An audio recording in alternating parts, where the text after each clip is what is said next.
Então, vamos fazer aqui um pouquinho sobre esse tema que a Eliana falou, dai a César o que é de César, do Evangelho segundo o Espiritismo, né? Inicialmente, eu gostaria só de relembrar que no dia 18 de abril, agora, essa semana, né, foi aniversário do Espiritismo, porque foi comemoração do lançamento do Livro dos Espíritos, né, que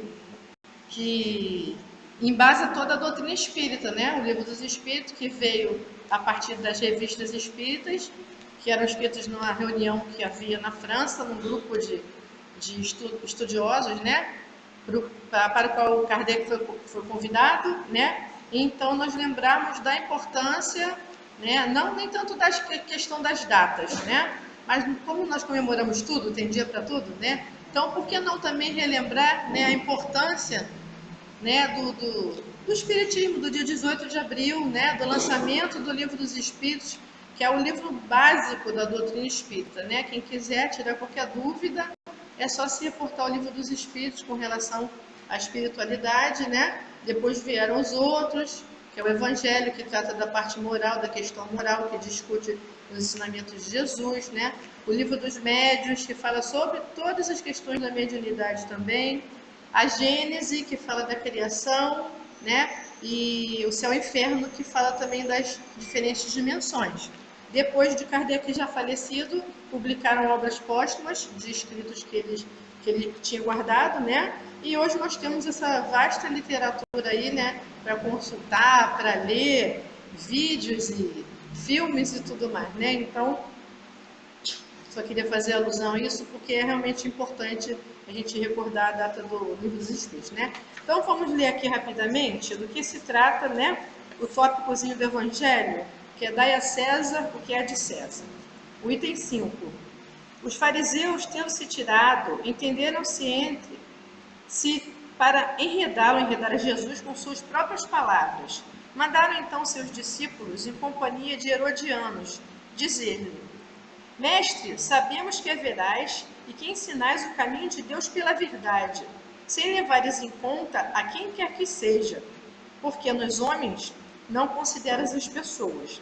Dize-nos, pois, qual a tua opinião sobre isso?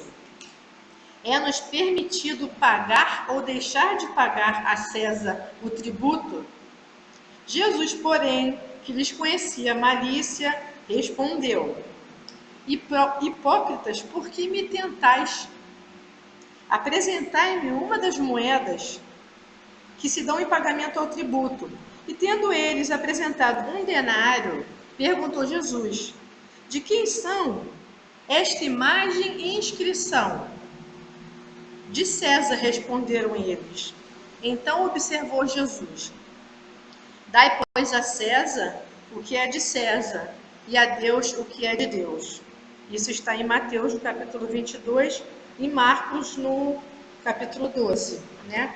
Então, eles quiseram ali testar, né, mais uma vez Jesus, porque Jesus se intitulava rei, só que rei do reino dos céus, da espiritualidade, né? E o poderio romano se sentiu ameaçado com aquela figura ali política, porque Jesus foi uma figura política, né? Uma pessoa que se destaca no meio do povo, contestando a lei de Moisés, né? E falando coisas que o público não estava acostumado, o poderio lá ficou: epa, esse cara está querendo pegar o meu lugar, né? Os romanos lá, os governadores, apesar da indumentária dele humilde, das roupas humildes, né? Ele falava muito em público e estava arrastando populações, né? Então foram testá-lo. Só que ele respondeu isso: dai a César o que é de César e a Deus o que é de Deus. Que a gente traduzindo para o nosso linguajar, né? Que seria a questão da vida material e a vida espiritual. Ou seja, ele falou: o que é de material é direito do César, do comando material, né? E o que é de Deus é a parte espiritual. Então, como se ele só estivesse se comprometendo com a questão espiritual. Tanto que ele não não queria dinheiro, remuneração nenhuma, nunca cobrou nada, Jesus nunca cobrou nada, nem os apóstolos, né? Depois os apóstolos, eles pediam alimento para redistribuir para as pessoas, mas não pegar dinheiro em espécie, né? Teve até aquele episódiozinho, acho que todo mundo se lembra, que Jesus entrou no templo e estava cheio de barracas lá vendendo as coisas, né? Então, na Bíblia, o único relato que a gente tem que Jesus tenha tido uma, entre aspas, uma atitude assim, de rebeldia, foi quando ele entrou lá no templo e estava cheio de barracas e ele virou uma barraca e falou: a casa de meu pai não é lugar de comércio. É a única passagem da Bíblia que a gente tem notícia, né? Pelo menos do evangelho que nos é mostrado, né? E nessa época aí de Jesus, né? Quem fazia essa cobrança dos impostos, né? Que você trabalhava, né? Ganhava o seu dinheiro e você tinha que todo mês dar lá o seu dinheiro, a cota para Roma, né? Isso em todos os lugares onde Roma dominava, inclusive onde Jesus habitava, né? E quem fazia isso eram os publicanos. Então, vamos ler aqui a definiçãozinha de publicano. Eram assim chamados na antiga Roma os cavaleiros arrendatários das taxas públicas, incumbidos da cobrança de imposto e das rendas de toda espécie, quer em Roma mesmo, quer nas outras partes do império. Então, era aquele famoso cobrador de imposto. Precisa do microfone? Né?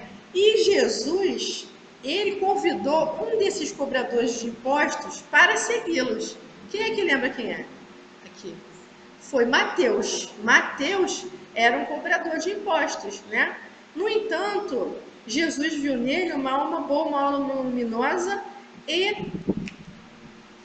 sem as pessoas saberem, veio a notícia depois que Mateus realmente era um homem de consciência. Ele não cobrava impostos para se enriquecer, não roubava dinheiro, ele devolvia os impostos das pessoas que ele sabia que não podiam, entendeu? Então ele era um homem justo, né? Não é à toa que virou o apóstolo de Jesus, né? Um dos discípulos que escreveu maravilhosamente aqui o Evangelho, né? Então Mateus era um publicano, sim, um cobrador de impostos, sim, porque é uma profissão. Todos nós temos profissões, né?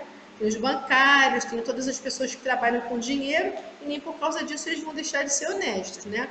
Vamos falar de desonestidade daqui a pouco, né? Então, aí eu já falei disso aqui, tá. Aí, o que a gente colocou aqui, né? A questão da César o que é de César. Então, vamos falar um pouquinho sobre a questão material. O que seria isso aqui, né? Um monte de celulares novos, roupa da moda, né? A questão do consumismo, que infelizmente a gente vê hoje em dia, né? Na televisão, no rádio, nas propagandas, né? Essa massificação do consumismo. Para que isso? Será que nós precisamos trocar de celular a cada 2 meses? Será que nós precisamos comprar um vestido novo toda semana? Precisamos, mais os homens, né? Trocar de carro todo ano, sabe? Então isso tudo é um comércio, né? É um consumismo exacerbado, né? O capitalismo facilita isso, né? Mas mesmo assim, nós não precisamos ser escravos do dinheiro, né? Ah, eu tenho aniversário da Daisy para ir. Meu Deus, eu não tenho a roupa de gala, não sei o que, não sei o que. Não importa, gente. O que é mais importante é a presença da pessoa, a amizade da pessoa. Você estando limpinho, ninguém devia estar falando isso, né? Mas a simplicidade, né, é característica das pessoas de bom senso. E hoje em dia, entre nós aqui, né, eu acho que a classe média já até sumiu, né? Já até sumiu, porque então todos somos classe baixa ou classe alta, né? A média não sei onde é que está, não. Se vocês souberem, me avisem, né, porque eu desconheço, né?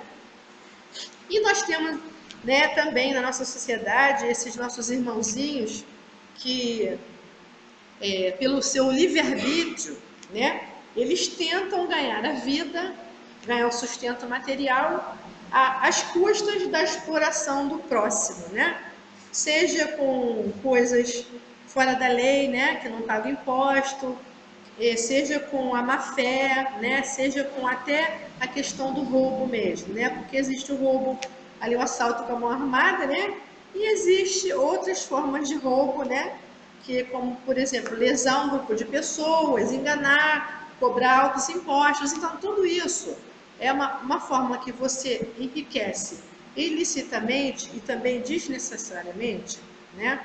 É uma coisa que não foi ensinado por Jesus e nem pelos grandes mestres. Se a gente observar, a maioria deles, né, se não foram pobres, pelo menos foram desapegados. O próprio Buda abandonou toda a sua riqueza, né, para se dedicar às pessoas de menos necessidade, né? Então, como nós dizíamos, né, será que a gente precisa mesmo? Nós aqui, entre nós, não tem pessoas assim não, mas a gente vê aí todo dia, né, as pessoas até tirando a própria vida porque não tem recursos para pagar, para bancar o alto nível de vida que se colocam, né, que colocam os filhos, né, e vão vivendo naquele ciclo vicioso de enriquecimento, ambição desmedida, né, e quando de repente lhes falta um pouquinho desse excesso, né, ficam sentindo-se sem chão, desesperados, né, mesmo alguns que têm a sua crença, a sua religião, né, que a grande maioria das religiões, graças a Deus, não prega, né, um enriquecimento exagerado, né? Prega o quê? A necessidade básica, que a gente trabalhe, né, para ter o nosso pão de cada dia, para não nos faltar o medicamento, o alimento, a roupa, né? Mas não precisamos também exagerar, né? Isso, gente, é tudo uma questão também de bom senso, né? Então, quando falta a riqueza desses irmãozinhos, né, eles ficam desesperados e muitos tiram a própria vida. Né? Por que estamos falando disso? Né? Porque essa questão aborda o materialismo. Né? E Jesus pregava o oposto. Ele mesmo falava, como está lá no finalzinho, já vou falar, né? Colocai o reino de Deus acima de tudo e o resto vos será dado por acréscimo. Se a gente é uma pessoa, né, que procura estar em contato com Deus, né, estar em contato com Deus através da oração e através da convivência com o próximo, né, tentando sermos fraternos, compreensivos, brigarmos o menos possível, não é? E nessa sociedade aí violenta, sermos também menos violentos, sairmos para as ruas desarmados em duplo sentido, né? De não usar armas mesmo e de também não estar com a ponta da língua preparada para dar uma resposta, né? Porque aí a gente supõe, né, que sejamos estranhos todos. Vou pegar uma condução, vou lá para a Zona Sul, não conheço ninguém que está no caminho, não conheço quem está no ônibus, não conheço o motorista, então nós supomos que sejamos desconhecidos, sejamos estranhos, né? Só que se a gente voltar ali para o Livro dos Espíritos, né, onde Kardec falava da lei das reencarnações, né, a gente vai entender que nós nascemos e renascemos várias vezes. Então, nós convivemos uns com os outros. Estamos todos interligados. O planeta Terra é um corpo celeste, é uma casa onde todos nós habitamos. Então, se uma criança é maltratada lá no Oriente Médio, aquilo ali, aquela energia, ela vai afetar todo o planeta Terra e, consequentemente, todos nós que habitamos, mesmo que não saibamos. A nível inconsciente coletivo, vai afetar sim, né? E a espiritualidade está aí presente em todos os cantos do planeta, ajudando, intuindo, inspirando, exemplificando quantas e quantas pessoas encarnaram aqui e deixaram exemplos, né, de altruísmo, de companheirismo, de equilíbrio, né? E os seres humanos continuam se matando, seja pela religião, né, que é uma grande ignorância da gente no século XXI, seja pelo materialismo, que a maior causa das mortes hoje em dia é o materialismo, né? É o enriquecimento, né? Ou a questão da inveja, da vaidade, do ciúme, que tudo vem a partir de onde? Do pensamento equivocado que os irmãos têm. Ah, eu só visto roupa cara. Eu sou uma pessoa importante, eu sou melhor do que o fulano, do que o cicrano, né? Quando Jesus nos ensinou o quê? A humildade. Quando nós desencarnamos, alguém aqui vai ser plantadinho e vai virar uma árvore? Ninguém. Vai todo mundo ser decomposto da mesma forma, não é? O espírito imortal vai voltar para o plano espiritual, não é? E o mundo dá voltas. Um dia quem está lá em cima, cheio de dinheiro e pose e mando, né? E controle de tudo, amanhã pode estar mendigando. A gente vê muitos irmãozinhos, professores, engenheiros e tudo nas ruas. Então, gente, menos, né? Vamos. Eu sei que eu não estou falando para nenhuma das pessoas que está aqui presentemente, né? Mas a questão foi escolhida para estudo e a gente tem também os irmãozinhos do plano espiritual que tornam a reencarnar, que já vivenciaram essa situação, né? A gente sabe que existe a prova da pobreza e a prova da riqueza, né? A prova da pobreza é muito difícil, é muito triste. A pessoa passa por privações, por necessidades, por fomes, né? Também. Mas Deus sempre ajuda e sempre coloca pessoas boas no caminho, né? Nada dura para sempre, o sofrimento não dura. Mas a prova da riqueza, eu não quero ter mais encarnação nenhuma. Porque imagina uma pessoa milionária, não vai saber lá quem são seus amigos de verdade ou quem está só com interesse, não é? Não vai confiar em ninguém, vai ter que andar cercado de seguranças, ou seja, ele perde a liberdade, né? E a riqueza também é uma prova que Deus dá aos seres humanos, para quê? Para saber se aquele espírito ali vai utilizar aquela riqueza em bem maior, em benefício das pessoas que precisam, da sua família, dos que não têm condição financeira, se ele vai gerar empregos, se ele vai auxiliar quem precisa, ou se ele vai ficar, que nem o Tio Patinhas, juntando suas moedas de ouro, né? E dormindo em cima, porque ninguém pode chegar perto. Aí esse irmãozinho, chega a hora dele retornar para o plano espiritual, desencarna, né? Ao invés do seu espírito se libertar, se desprender, ir para as colônias espirituais, encontrar com seus familiares, com seus benfeitores, ter um período de descanso, refazer sua nova reencarnação, ele vai ficar aqui plantadinho ali, perto dos seus bens materiais, olhando os parentes dividirem ali a herança, quebrarem o pau, né?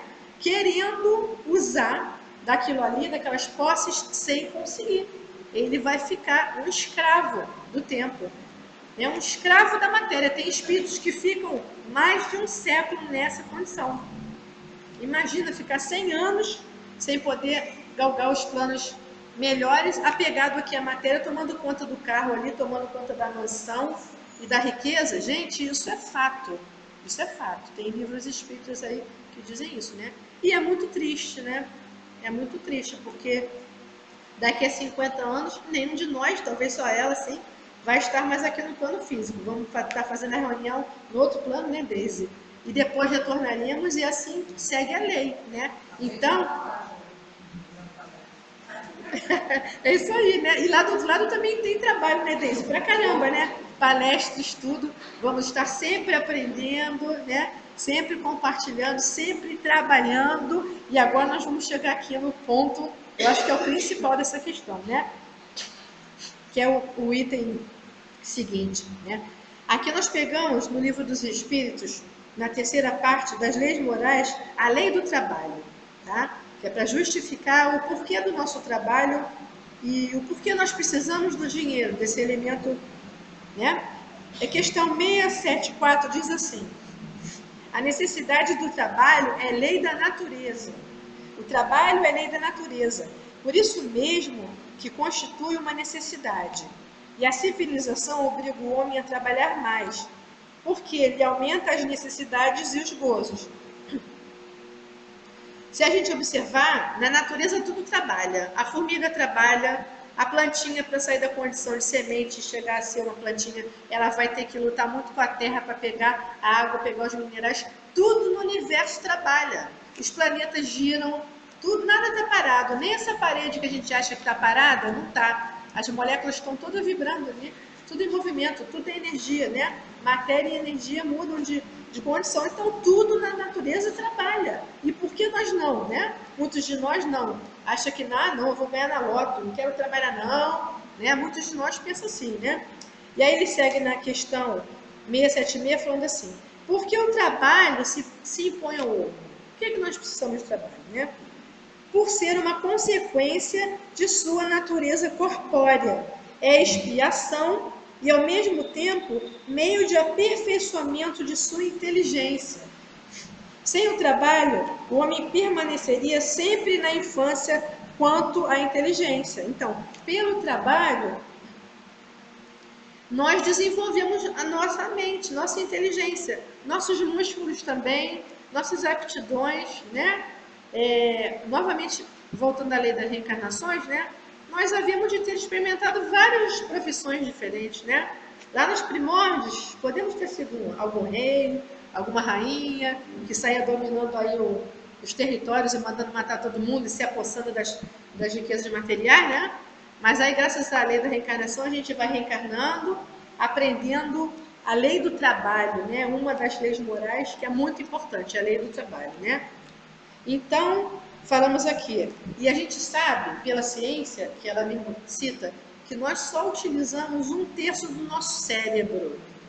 Nós temos essa massa encefálica enorme, e a gente só usa um pedacinho, como se fosse a minha mão, fosse o cérebro, a gente só usa esse pedacinho do anel aqui, né? Então, através do trabalho, a gente vai desenvolvendo esses potenciais do cérebro e do espírito, que vêm do espírito, mas estão armazenados no perispírito, né? Qual o objetivo disso? Evolução, né? Voltando ao livro dos espíritos também, tem lá a escala espiritual. Todos os espíritos são criados simples e ignorantes.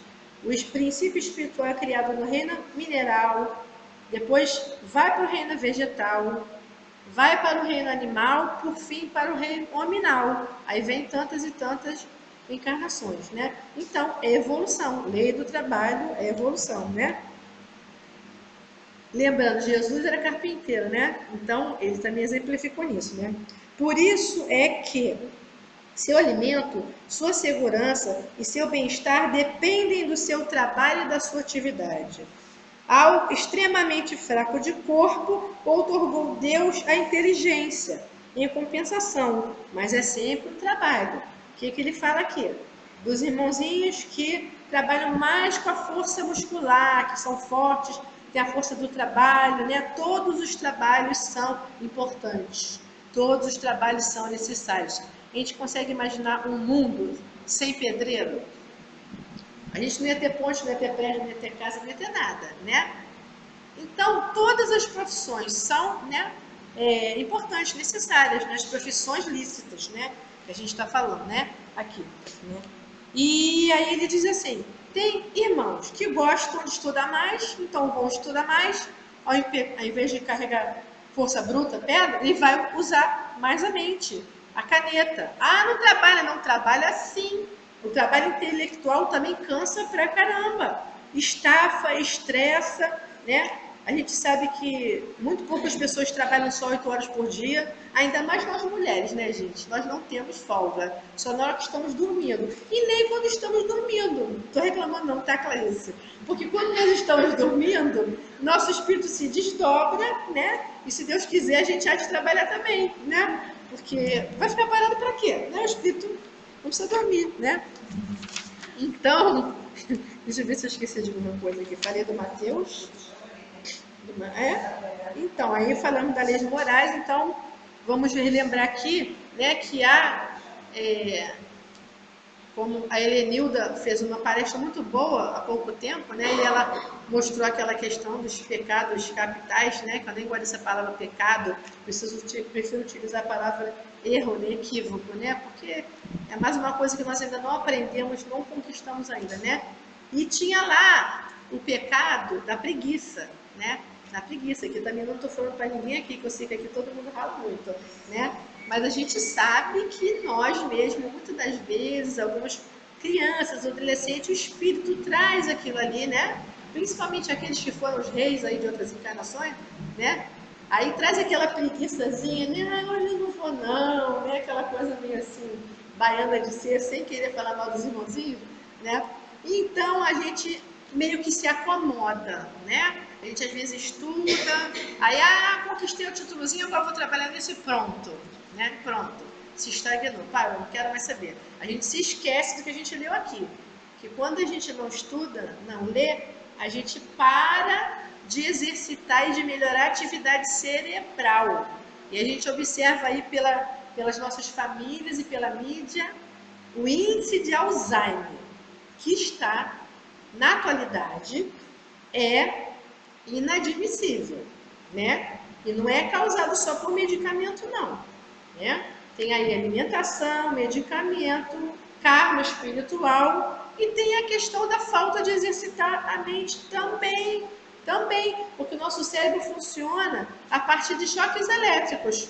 Nossos neurônios, eles passam carga elétrica um para o outro. Se a gente não quer pensar, não quer ler, não quer fazer nada, viu, galera aí que vai reencarnar, né? A gente fica, a palavra é essa mesmo, bitolada. Não é burra não, gente, pelo amor de Deus. Mas a gente tem dificuldade de raciocinar. Por isso que o Espiritismo e outras religiões também orienta, coloca a criança na evangelização desde cedo. Ela tem a escola material, vai aprender a nossa ciência, a ciência do ser humano, né? A matemática, o português, as línguas, né? Que ele vai raciocinar, vai desenvolver o raciocínio lógico, né? E abstrativo também.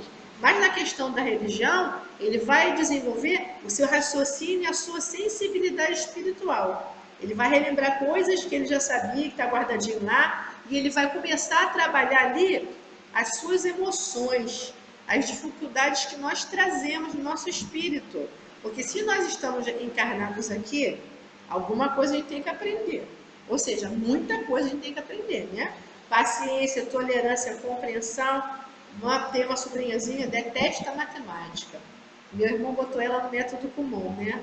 Olha, só Jesus na causa mesmo. Então, ela acha em português, faz teatrinho, dança, canta, sapateia. Mas não fala em matemática com ela, não. Será que ela vai ficar assim? Provavelmente não, né? Precisa, do mínimo, terminar o segundo grau, senão nem emprego de lixeiro na rama, né? E possivelmente na próxima reencarnação, em alguma outra reencarnação, ela vai ter a possibilidade de estudar e trabalhar mais com a questão dos números, que ela ou tem dificuldade ou não gosta, né? Porque nós temos as nossas preferências também, né? Então, isso tudo é questão da evolução, né? E quando o espírito se apega muito à matéria, não é muito chegado ao trabalho, né? O espírito encarnado. Quando desencarna, o que vai acontecer com ele? Continua pensando e sentindo a mesma coisa. Vai lá para o hospitalzinho do plano espiritual, fica lá, aí chega o cuidador, dá o alimento, que alguns espíritos precisam ainda, né? De um alimento espiritual. Meu irmãozinho, vamos assistir uma palestra? Vamos dar uma volta lá perto das árvores? Ah, não, estou cansado, não quero não, estou com preguiça. Parece piada, né? Parece piada, mas não é piada não. Está aí nos livros de Chico Xavier, né? E nos irmãos que estão desencarnados aqui estão sabendo, estão escutando tudo isso. Então, quer dizer, se acomodam, né? Esquecem que precisam burilar o pensamento, que o pensamento acompanha o espírito, encarnado ou desencarnado, em vez de se melhorarem e poderem daqui a pouco estar de novo ou estar reencarnando de novo, né? Para conviver com a nossa evolução, ou estar galgando uma condição um pouquinho melhor na parte espiritual, né? Ficam ali acomodados e como não tem noção de tempo, na erraticidade, bota tempo, né? Ainda tem espírito preso nas pirâmides até hoje, daquele tempo, que nem reencarnaram. Isso é muito triste, né, gente? E é muita preguiça, fala sério, né? Muita preguiça, né? Então vamos arregaçar as mãozinhas. Em contrapartida, tem outros irmãos, né, encarnados, que mal desencarnam, eles têm tanta consciência da lucidez e da vida espiritual, que já desencarnam trabalhando, já desencarnam, ficam lúcidos no seu enterro lá, se duvidar já está socorrendo o outro ali na frente, porque tem discernimento. E o discernimento vem com o quê? Com a decoreba? Não, é com o entendimento. Mas a leitura e o estudo ajuda a gente a entender. É que nem a criança, nós somos crianças para a espiritualidade, né? A gente começa com as coisas mais simples, né? E vai evoluindo devagarinho, né? E não adianta nada se nós também estudarmos e não utilizarmos o que a gente vem estudando só para a gente mesmo.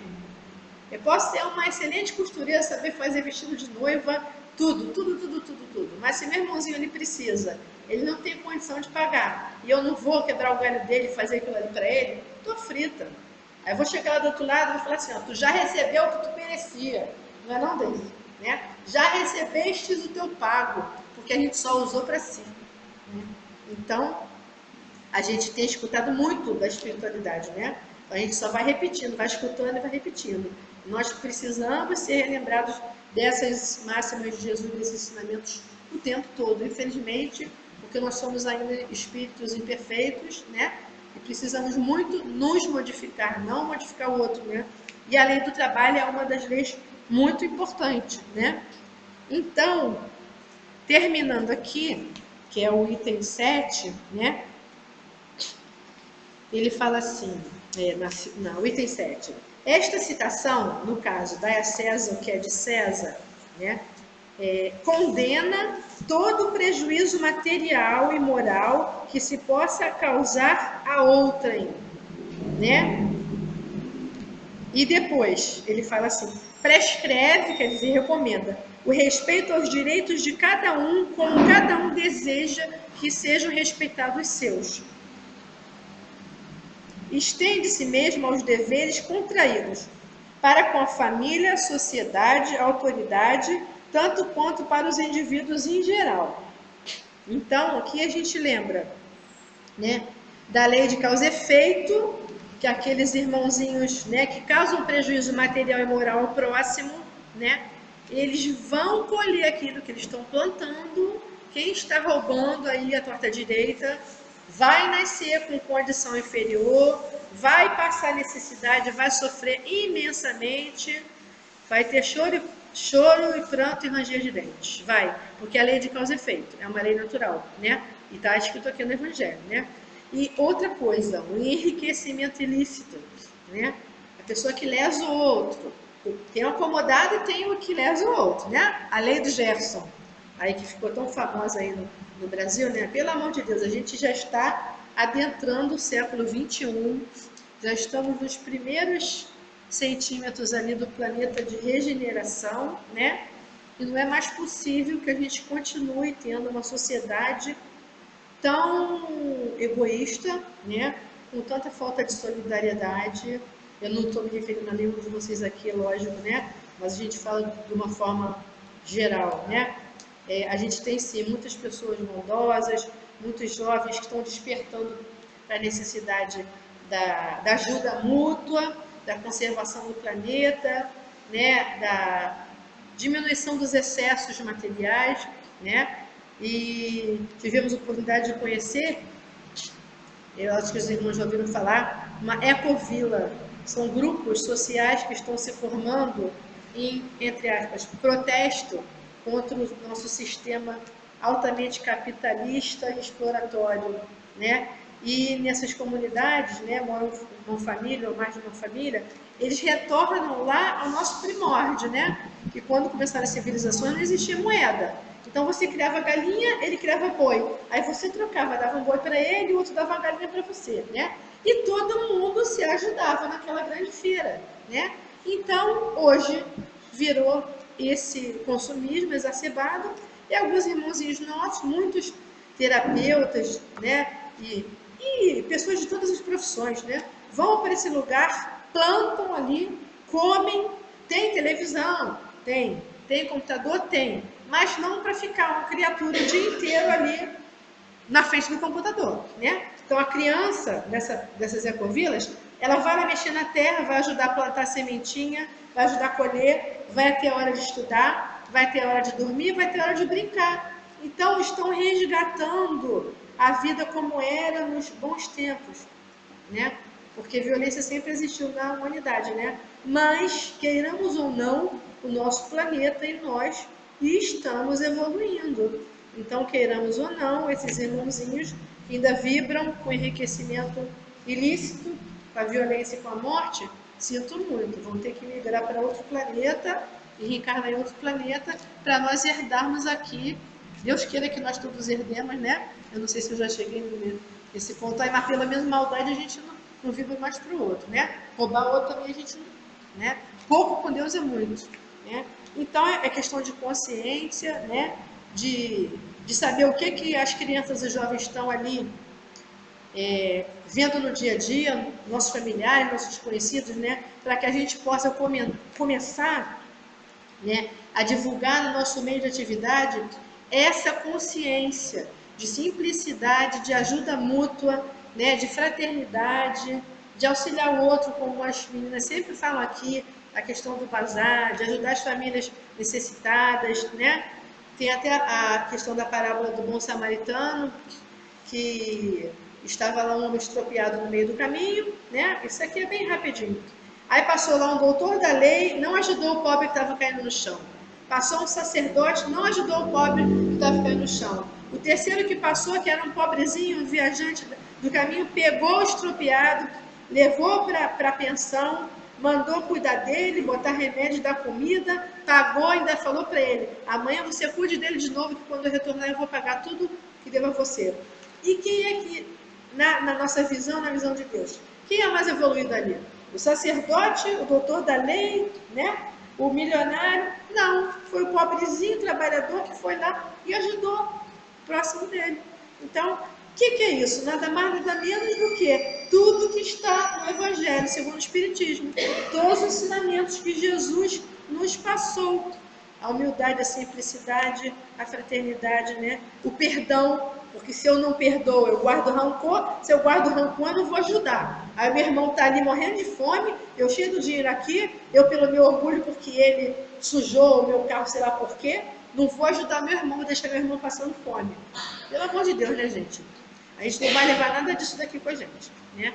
Então, me perdoem se eu fui um pouco contundente em alguma coisa, mas tivemos intuição, né? E sempre são trazidos irmãos espirituais para assistir todas as palestras, né? Irmãos que vão reencarnar, irmãos recém-desencarnados, que ainda sofrem pelo apego material. Então, por isso, cada pedacinho do Evangelho, dos livros de estudo, em cada casa é importante, sim, ser comentado, ser estudado, ser lido em casa e refletido, né? Para que a gente, no nosso círculo de amizade, no nosso trabalho, quando surgiu uma oportunidade de conversa a respeito desses temas, a gente tem a nossa opinião refletida, né, e com consciência para se colocar, né, perante a sociedade, porque muitas pessoas, todo mundo faz, eu vou fazer, a mídia mostra, a galera faz, todo mundo bebe, vou beber, né, e aí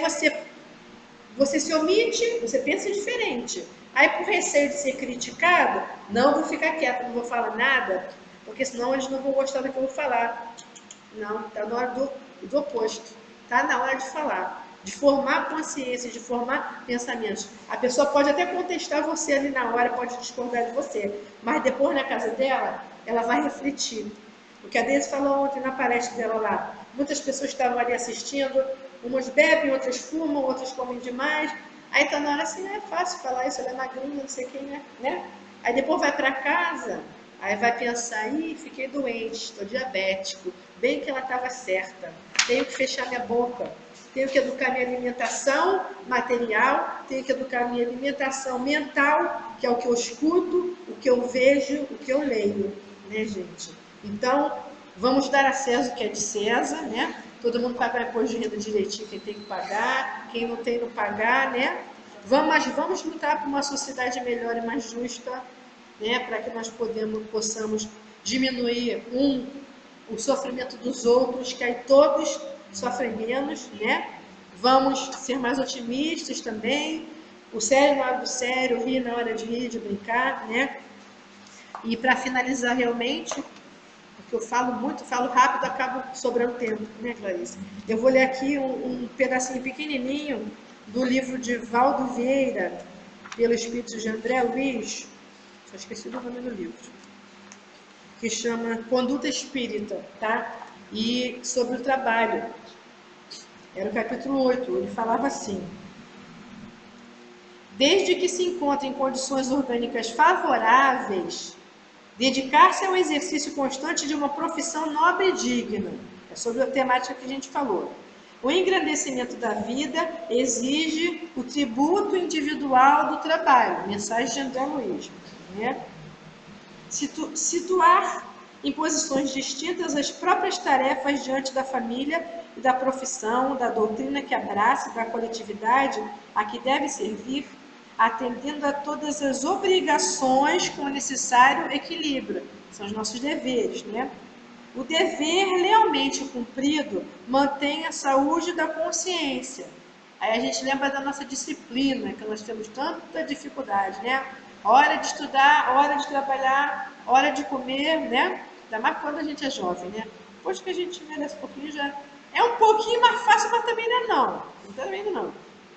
Examinar os temas de serviço que lhe digam respeito, para não estagnar os próprios recursos na irresponsabilidade destrutiva e na rotina perniciosa. Aquele irmãozinho que não quer nada com o trabalho, é quando envelhece e passa fome porque não tem dinheiro, porque não trabalhou, né? Então, ou então a rotina perniciosa, é insatisfeito com o que faz, né? Por isso a necessidade de tentar se melhorar, né? Também na questão profissional material, né? Ajudar os colegas de trabalho, compreendê-los, contribuindo para a honorabilidade da classe a que pertence, né? É o companheirismo, o profissionalismo aqui, né? O espírita responde por sua qualificação nos múltiplos setores de experiência. Todos que se dizem espíritas, espiritualistas, são muito observados, são muito cobrados pelos outros, né? E além da nossa própria consciência, né? Cultuar a caridade nas tarefas profissionais, inclusive naquelas que se refiram às transações do comércio, né? É a questão do bom senso, da benevolência, né? Da falta do egoísmo, né? Não é só enriquecimento, né? Material. O utilitarismo humano é uma ilusão como as outras.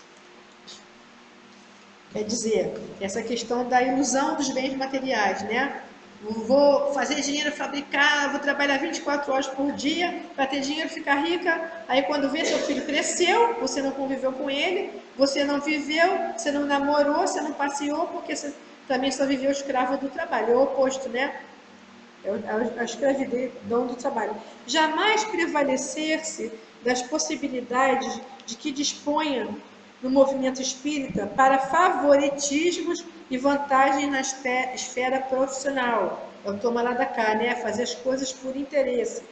Isso aqui ele está dando uma mensagem como deve ser a postura de um espírita perante a sociedade, a família, a lei, perante o trabalho, né? Quem engana a própria fé perde a si mesmo, né? Quer dizer, a gente não engana ninguém, né? A gente não engana Deus, não engana a si mesmo. Então, eu posso, entre aspas, mentir, né? Estou mentindo para mim mesmo. Porque a mentira tem perna curta. Ali na frente, pela nossa postura, pela nossa posição, pelas nossas atitudes, nós mesmos vamos nos trair. Então, o espírita não deve mentir, né? Nem pequenas mentiras, né? Quando é criança e jovem, a gente ainda dá um desconto, porque ainda estão no aprendizado, né? A gente está também, mas depois que a gente desenvolve o raciocínio e a conscientização, né, do que é bom e do que não é, né? Em nenhuma ocasião desprezar as ocupações de qualquer natureza, desde que nobres e úteis, conquanto humildes e anônimas. Então ele está se reportando aqui a questão da caridade do trabalho não profissional, né?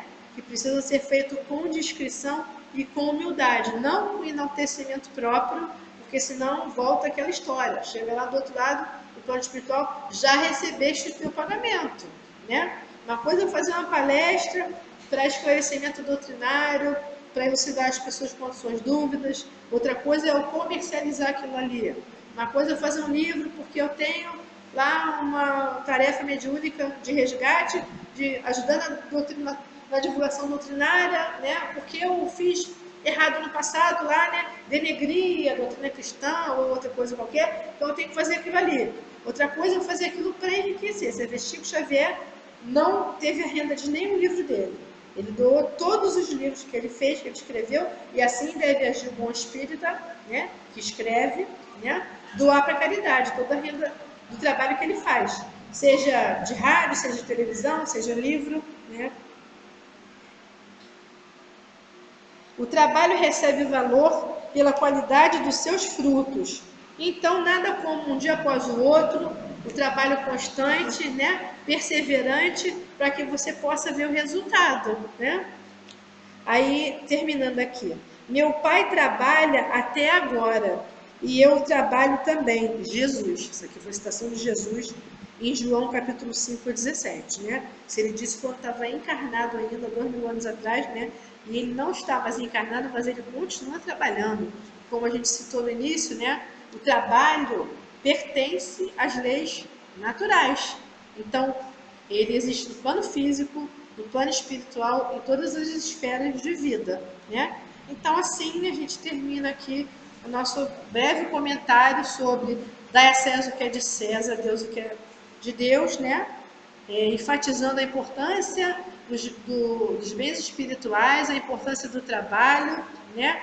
E a importância de não sermos escravos dos bens materiais. Então, graças a Deus, possamos terminar aqui a nossa